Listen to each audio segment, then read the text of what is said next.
Well, good afternoon, good afternoon, good afternoon. We do apologize. Um, I didn't even realize that the computer had frozen. Absolutely and completely and totally amazing. We do not expect there to be as many people on this late in the day. But again, we are grateful that we're able to at least come on and to share with you on this wonderful, fabulous Friday in the afternoon. So, with that being said, again, we do apologize.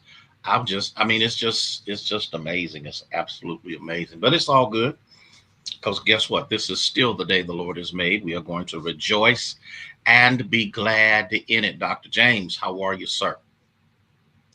And so we are glad that we are able to, at least at this stage and this point and this time, to be able to share with you and let it be known that we are here. Linda, good to see you. And grateful to God for you being here. Elder Carter, bless your heart. Thank you so much for being with us on today. Again, I realize and understand completely that there will not be as many people on as what normally takes place. So we are here and we're going to begin just another minute or so, and then we shall go from there. Again, we want you to have a to enjoy what the Lord is doing and how God is blessing.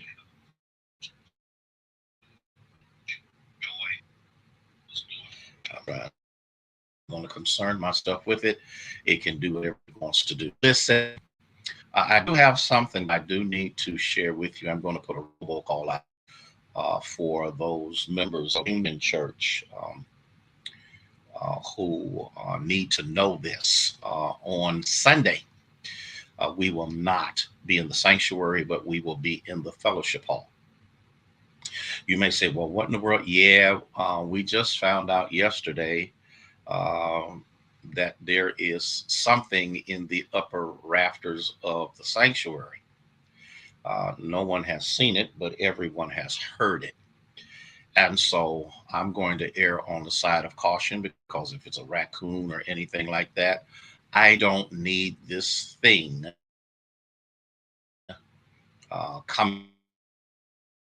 coming out during worship service. We have had this past year horrific problem with raccoons. They seem to do what they want to do. And so, with that being said,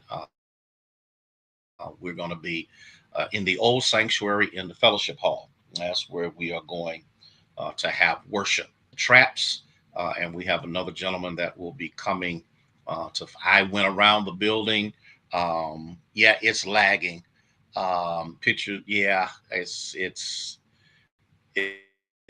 getting on my nerves, but I'm going to see what I can do. I may bring my computer from home on Sunday to see if we can. But thank you, Janice, for letting us know that it is what it is, and it's doing the very best that it can with what we have to work with. And so, with that being said, again, we are grateful that you are here. LaShawn, bless your heart for being here. So let me say it again. We will be in the old sanctuary, the fellowship hall, for morning worship. We are not going to take any chances on anything popping up out of anywhere and getting in the way of morning worship. Trinette, how are you? In order for me to control myself, in order for me to live um, destined in the way that's preordained for us to be. Sister Thomas, how are you? Thank you so much for being here with us on today. And so I've got to do some things. Okay, Carolyn, how are you? Debbie, bless your heart. Thank y'all for sharing. Thank you for sharing. Thank you so much for sharing. We did it. I need to understand something, and it's found in First Peter chapter 5, verse 7. Chaplain Hearns, bless you. Fabulous Friday, even with the obstacles and the situations. Cast all your cares or anxieties on him because he cares for you. This is a powerful statement. And you can't embrace it if you're not sure of it. Oh, let me say that one more time. You cannot embrace it if you are not sure of it. If you know that he loves you, if you know that he has your best interest at heart, if you recognize clearly that in him you live, move, and have your being, if you understand these things in no uncertain terms, then it makes a difference. It makes a major difference. It makes a difference in how you feel. It makes a difference in how you walk. It makes a difference in how you talk because you understand clearly that he does love you. And because he loves you, you can throw all of that mess on him. And the last time I checked, he knows how to handle it better than we do. I wish I had five folk that caught he really does. And so when I've got problems, when I've got anxieties, when I've got issues, when I've got heartbreak, when I've got misunderstandings, when I have moments when I'm really not sure whether I'm in my right mind or not, I've learned to give it to him. And the funny thing about it is many of us try to give it, but we're still trying to hold on to control. And we have to learn how to let that go. We got to learn how to make sure that we recognize in no uncertain terms that once I give it to him, I'm done with it. I'm gonna give you an example. Even today, when we found out what was going on uh, with the whatever it is in the area and whatever is going on, you know what I said? I ain't climbing up on no ladders. I'm not. I did try to find it. We called the people that needed to be called. We've got our plan B going to be in the fellowship hall. End of the conversation. Oh, you didn't catch what I said a few years ago? I'd have been like, "Oh, what are we gonna do? How?" No, nope. Because there's always a plan B. And when you know the Lord loves you, guess what you learn how to do? You learn how to go with the flow. You learn how to that you know without a shadow of a doubt that God is on your side. So I got one more thing that I want to share with you, and I'm gonna see if this helps you just a little bit. In 1 John 4:18, that's the first epistle of John, chapter 4, verse 18. He says, "There's no fear in love. Perfect love casts out fear because fear involves punishment. And the one who fears is not perfected in love." What do I got to do? I got to recognize who I am. I got to recognize whose I am. I got to recognize that I'm not going to let anything get in the way of the love flow between me and the Lord.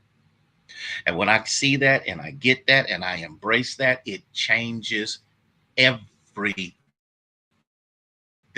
Oh, I wish I had a wit. I wish I had somebody who is catching what I'm saying. That is so important for us to know, to recognize, and to understand.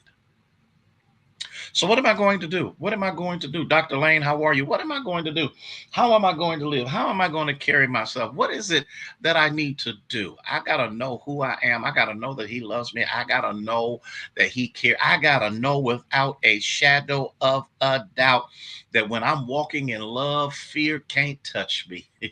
When I'm walking in his perfect love, fear cannot encompass me. It cannot control me. It can't do anything to me because love, perfect love, his love casts out fear. So if I'm walking in his love, I have nothing to fear. Now, that doesn't mean that there won't be a time when I go, That doesn't mean that there won't be a time when but it shouldn't last because his perfect love should intercede in the midst of that situation. And by doing so, it changes your life, changes your attitude, changes your disposition, changes your way of walking, talking. It changes your concept on life. So what do I have to do? I got one more thing to share with you, and I'm going to let you go on this fantastic Friday. Isaiah 41:10. Do not fear, for I am with you. Can I stop there for just a second? Who is this talking? Is this someone that has no power? Is this someone who has no capability? Is this someone who is subjugated to the laws of nature and the laws of physics? Or is this the person who created all the laws and abides by them, controls them, and maintains them? This is the God of the universe. He says, do not fear. I'm with you. Here's my problem. Here's the problem that I have to deal with from time to time. Just because I can't see him, just because I can't feel him, just because I can't through my physical senses sense him, has nothing to do with his presence. He is there no matter what. And you might say, well, I haven't sensed him in a while. He's on the inside of you. Thea, how are you? He is the third person of the Godhead. And he's called the Holy Spirit. So guess where he is? So there's never a moment in my life when I'm not with God and God is not with me. This is so important for all of us to get and to understand. He says, I'm with you. Don't be anxious. Do not anxiously look about you, for I am your God. A personal personification, a personal relationship, a personal walk, a personal experience. So I got to go because I done ran over. I done went too long. My machine froze out. That was an amazing thing. That was absolutely. And the funny thing about it is I can do this same application at home, and there's no lag. There's no none of that. So we're gonna have to figure out why not Boxcast. Why oh God, what's the name of the internet people? Whoever they are, they're horrible.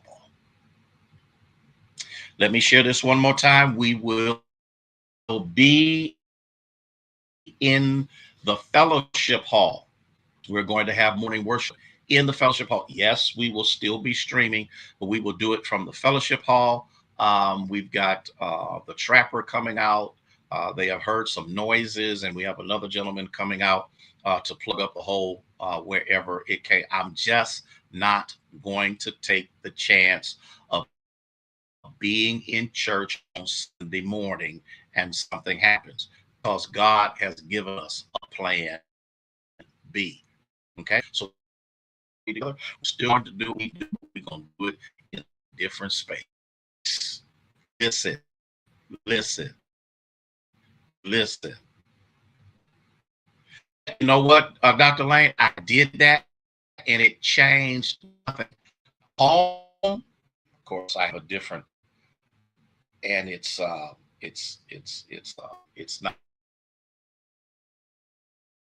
optics. But you got to do what you got to do with what you got to work with. Spectrum, yeah, they're horrible, absolutely horrible. Listen, I'll be blessed. I got to go. Got to get stuff set up. Got to get ready to put everything together so when people up, we're ready to roll. Love y'all with the love of Jesus, who is the Christ. May God bless you. May He keep you. Is our prayer.